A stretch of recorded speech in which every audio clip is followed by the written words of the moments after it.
दिल्ली एक किसी छोटे से क्षेत्र में एक अमन नाम का लड़का रहता था। वो लड़का अपने माँ से बहुत ही प्यार किया करता था। उसके घर में बस 3 लोग थे, एक पिता, एक माँ और एक खुद अमन। समय बीतता रहा। एक दिन अमन की माँ की तबीयत खराब हो जाती है। उसकी माँ हॉस्पिटल जाती है, लेकिन वो जिंदा घर नहीं आ पाती है। इससे अमन अंदर से बहुत टूट जाता है। वो कुछ खाता भी नहीं था। अमन के पिता अमन को उत्तर प्रदेश के एक छोटे से गांव लेकर आए, जहां पर अमन की दादी रहती थी। अमन अब अपनी दादी के साथ रहने लगता है। वही उसके पिता फिर से दिल्ली चले जाते हैं। अमन जानना चाहता था कि उसकी माँ क्यों मर गई। समय बीता रहता है। अब अमन करीब 15 साल को हो गया था। अभी वो कक्षा 10 की पढ़ाई कर रहा था। चूंकि अमन गांव से पढ़ाई कर रहा था तो उसे अभी कुछ ज़्यादा ज्ञान नहीं होता है। लेकिन एक दिन उसे पता चलता है कि डॉक्टर भगवान होते हैं। वो किसी भी बीमार को ठीक कर सकते हैं। अब अमन के मन में ये बात बैठ गई।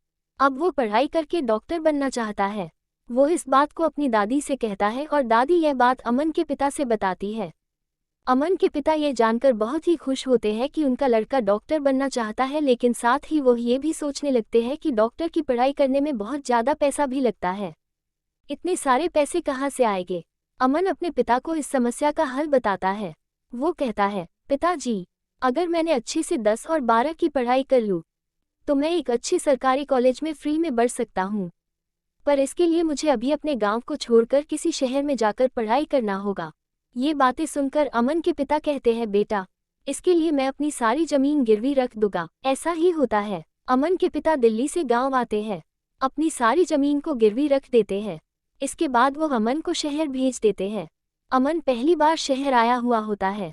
ये पर वो कई तरह की चीज़ और स्टाइल को देखता है, जिसको देखकर वो अपने मुख्य लक्ष्य से भटक जाता। अब उसे पढ़ाई करने में मन नहीं लगता था। तभी उसकी दोस्ती एक लड़की से हो जाती है। वो उस लड़की को ही अपना जीवन मान लेता है।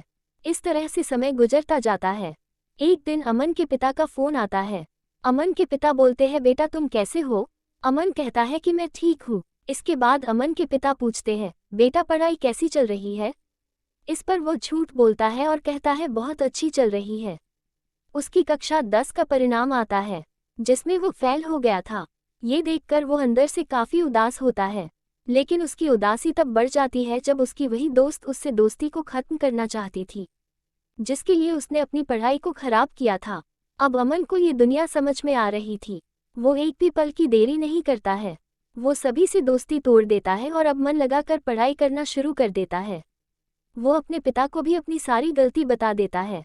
उसके पिता कहते हैं, कोई बात नहीं, पर फिर से तुम ऐसी गलती मत करना है। वो एक दिन में 15 घंटे तक पढ़ता रहता था। समय गुजरता है। वो फिर से कक्षा 10 का परीक्षा देता है।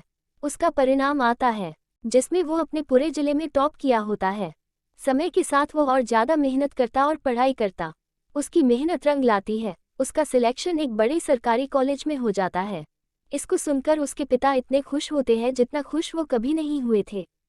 ये कहानी यही खत्म होती है। इस कहानी से हम छात्र को समझ में आता है कि हम पढ़ाई के दौरान किसी भी तरह के डिस्ट्रैक्शन में नहीं फंसना चाहिए। हमें पूरी मेहनत से अपनी पढ़ाई को करना चाहिए।